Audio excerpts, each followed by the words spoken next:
Warsaw, occupied Poland. February 5th, 1943. The city is still dark when the man steps out of a stairwell and blends into the street. Snow has turned to dirty slush under boots and wagon wheels. A tram screeches somewhere in the distance, then goes quiet again, like even metal is afraid to make noise. The man's name is Witold Pilecki, and the papers in his coat say he is someone else. His eyes don't. They stay alert, cold and sharp, scanning for the small signs that mean death is near. An unmarked car, a sudden gap in footsteps behind him, a door that closes too fast. If you enjoyed the video, don't forget to like, comment and subscribe for more content. You can almost feel the weight of the pistol hidden under his clothes, not because it will save him, but because it reminds him he still has choices. And tonight, he is walking toward a building where choices disappear. He does not walk fast. He does not look nervous. A man who hurries in Warsaw looks guilty. A man who looks around too much looks hunted. Pilecki moves like an ordinary citizen heading to work, except his mind is racing through routes, backup plans, dead drops, and the names of people who can never be spoken out loud.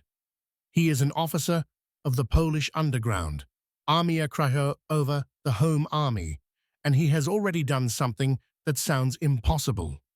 In 1940, when the Germans began mass arrests and roundups, he volunteered to be captured on purpose so he could infiltrate the new terror camp at Auschwitz.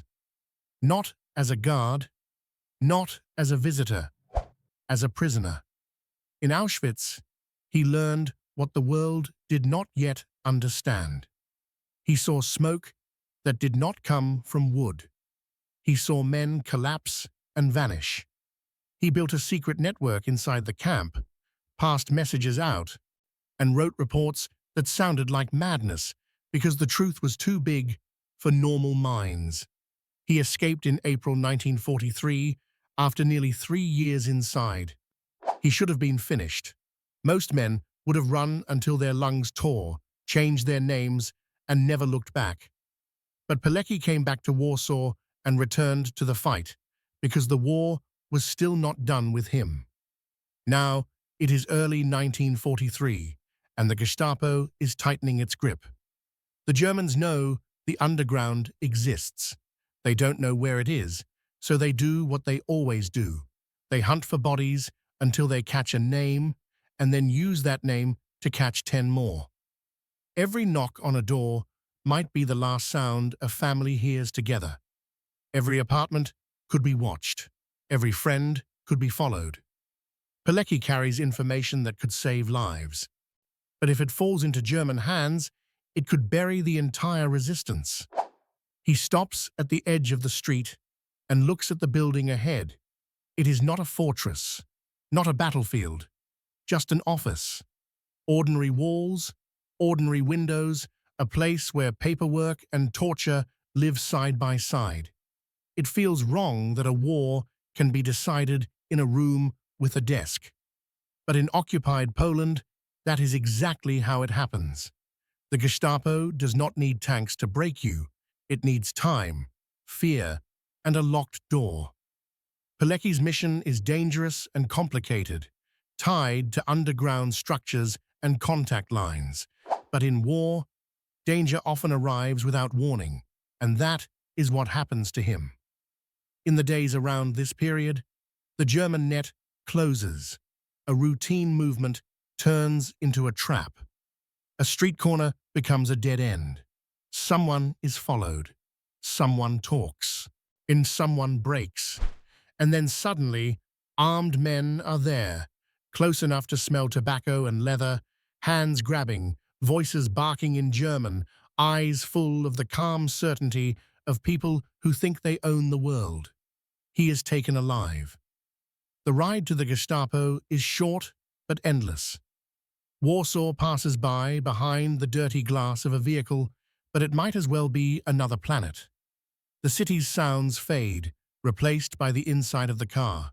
breathing, shifting boots, the hard clink of equipment. Pilecki keeps his face blank. He knows the first minutes matter. A prisoner who begs gives them energy. A prisoner who panics gives them direction. A prisoner who stays calm forces them to work. And he has trained himself for this kind of work, because the underground is not just weapons and sabotage. It is silence. It is discipline.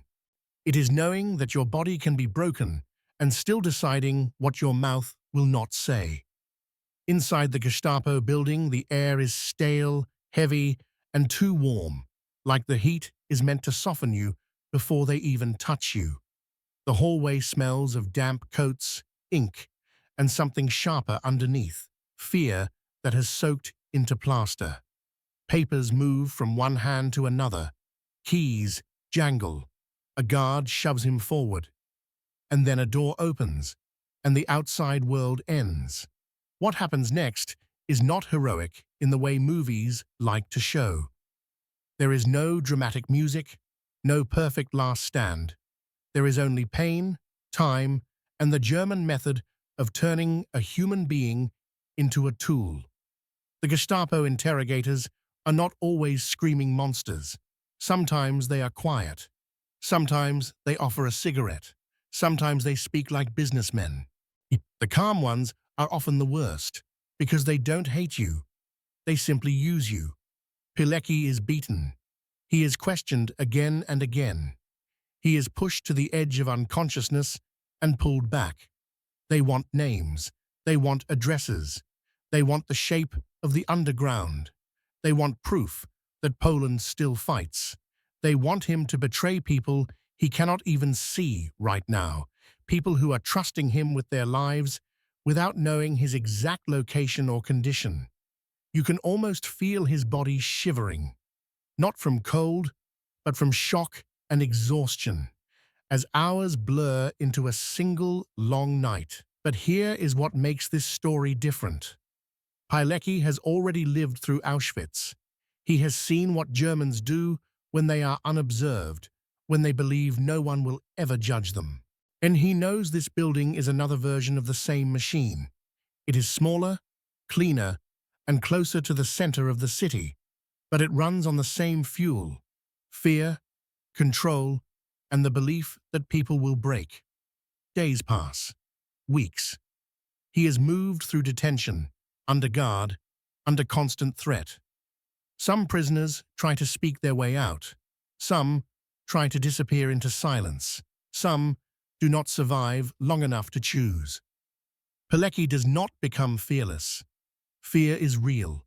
Fear is human. But he becomes something else. Focused. The kind of focus that comes when you accept that the worst may happen, and you decide to protect what still matters. Outside those walls, Poland is still fighting. Underground couriers move through alleyways. Sabotage teams cut telephone wires. Intelligence officers memorize German schedules, and whole cities operate like they are holding their breath. And the Gestapo, sensing time slipping away, grows even more brutal. By August 1944, Warsaw will explode into open battle during the Warsaw Uprising. But Pilecki's ordeal begins long before that moment. His war is fought in corridors and cells, where the only victory is keeping a secret. The most terrifying part is what you cannot see. You cannot see the faces of the people he protects by staying silent. You cannot see the lists that never get completed because he refuses to finish them. You cannot see the raids that never happen, the families who survive one more week, one more month, because one man decided to let his own body pay the price. Pilecki does not come back the same because no one does. A person can survive torture and still lose pieces of themselves: sleep, softness, a sense of safety that never returns. Even if he walks out alive one day, the Gestapo has already tried to carve a message into him: that resistance is pointless, that pain is stronger than loyalty, that Poland should kneel. But the message fails to land where it matters most. Because this man has already walked into hell once, and he learned something there. Evil is powerful, yes, but it is not unstoppable. It depends on people giving up. So imagine Warsaw again, that winter street, the slush, the distant tram, the silent windows. Imagine how normal the city looks from the outside. And then remember that inside one grey building, a Polish resistance fighter is fighting a battle with no weapons, no reinforcements, no witnesses, just willpower against a system designed to crush it. This is what occupation really means. And not just soldiers and flags, but rooms where human beings are tested until they either break or become unrecognizable. Witold Pilecki walked into the shadow world of the Gestapo's reach, and whether he escaped that building quickly or carried its scars for the rest of his life, one truth remains. The Germans could take his freedom. They could take his health. They could take years from him. But what they wanted most, the surrender of his mind and the betrayal of his people, was the one thing he fought hardest to keep. And in a war where entire nations were being forced to bow, that kind of resistance was a weapon all its own. If you enjoyed the video, don't forget to like, comment and subscribe for more content.